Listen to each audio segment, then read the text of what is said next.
Patrick Townley at PTL Arts. Hello, what a glorious, beautiful, glorious day it is in Brighton on February the 19th. February the 19th. It's like May or something. Extraordinary. So today I just want to talk about, I don't know whether you've heard of a theory called 10,000, a theory about 10,000 hours of practice and you can become an expert in anything. It's based on a book by Malcolm Gladwell called Outliers.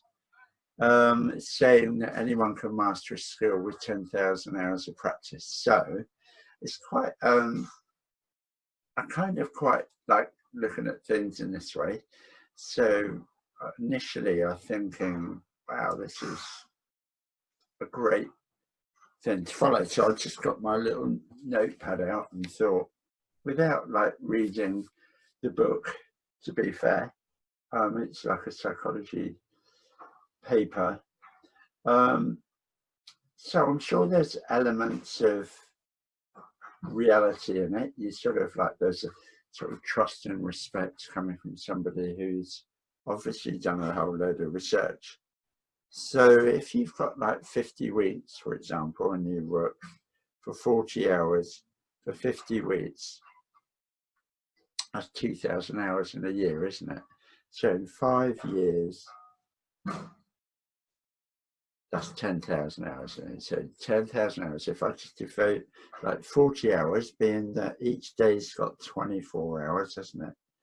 So like, yes, you have to sleep, yes, you have to eat, etc.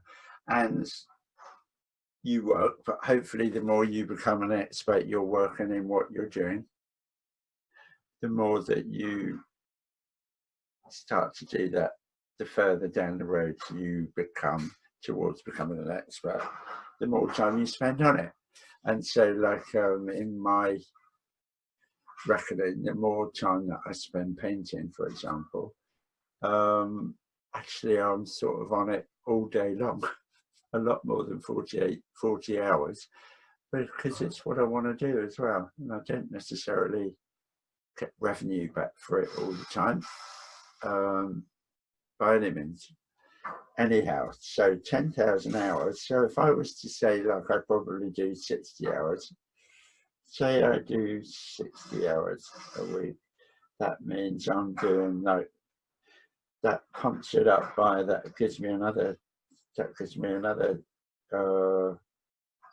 means in a year I've done 3,000. So in 3.5 years, I can become an expert at painting. However, I've been thinking about actually what my process is. So say it's about painting, for example. So I've got sort of 3 examples of why I'm not really sure about this. For me, thinking about it, whether it actually is going to work like that. So I'm an artist, I work in oil paint and acrylics, and there's a watercolor up there that I framed as well. So I do that as well. So I'm sort of a mini expert in framing because I've actually made that frame myself. So I've learned how to do that. So take a painting, for example. So, however, it throws up some interesting angles and debatable points of view. For instance, in my process, I actually, the reality is the time I spend away from the canvas is just as important as the time that I spend painting. So in fact, it's like a quarter of the time I spend actually painting. The rest of the time is reflecting and thinking and looking. Even when I'm painting, I'll paint a bit, I'll stand back. So you could include that in the 10,000 hours. But the actual painting, physical painting time that could be deemed to be what I'm becoming an expert in, not the whole thing, but the actual painting, it's a quarter of the time. So suddenly it means that instead of like 10,000 hours, I'll need 40,000 hours. So if I did 40 hours a week, that's 20 years to become an expert, which is, that's okay. I suppose it's sort of but it puts it into some sort of reality, really. It takes a lifetime to become an expert. But however, so what initially becomes really an exciting plan of, oh, I can spend 10,000 hours doing, but of course you have to do all these other things as well, don't you? So that narrows it down even more. So what is an expert is my second point, really. What is an expert? Become an expert. So especially in the art world, the idea of expert is full of contradictions. It may be that innovatory can become a successful attribute without actually being accomplished in what it is you're doing.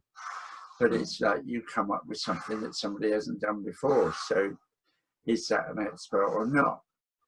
And so what does this expert mean? However, we could view this innovation as an expert project. So it's like partly, you know, what is this becoming an expert means that everything that you touch in this field, what does it mean? It's just something to think about, isn't it? So personality plays a role as well, finally. Putting in too much time might mean you're not making good use of it. If that's the case, you're more likely to burn out. Instead, try to focus harder for a defined period of time, then take a rest, which kind of ties in with what I was saying about the painting. Because like if I just keep trying to get the painting right, more often than not, it'll go completely wrong. It'll be a lot longer journey before I get to completing what it is I want to do. So in summary, I've decided not to keep a record of how many hours I spend painting, thinking that in crossing it off, a bit like the Count of Monte Cristo in prison or something, making marks on the wall, waiting to be free. Rather, I choose to,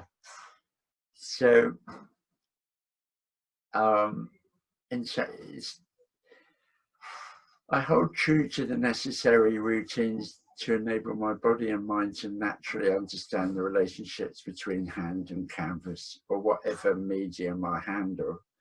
And sometimes, and that all of that in a lifetime, I do become an expert, but it's like debatable what an expert is. It's debatable whether that actually does you any good anyway. In fact, it can probably hinder you in some cases. So many people are echoing through their activities that creating value for the person in front of you leads to a healthier and more successful, holistic life. So it's really about creating value for others and becoming an expert in life in general that could be deemed as really important. So the hours are not important, are they? So if you wanted to become an expert in life, the whole of life, the chances of doing that in 10,000 hours, well, what was that about? So that's hopefully hasn't confused you any more than you were before you started to watch it. And it's something to think about. What is an expert? So thanks very much. Any comments like you're crazy, what the hell are you talking about? Thumbs down if you just really fed up with seeing my face on YouTube. I don't mind, just tell me. And I'll see you on the next video.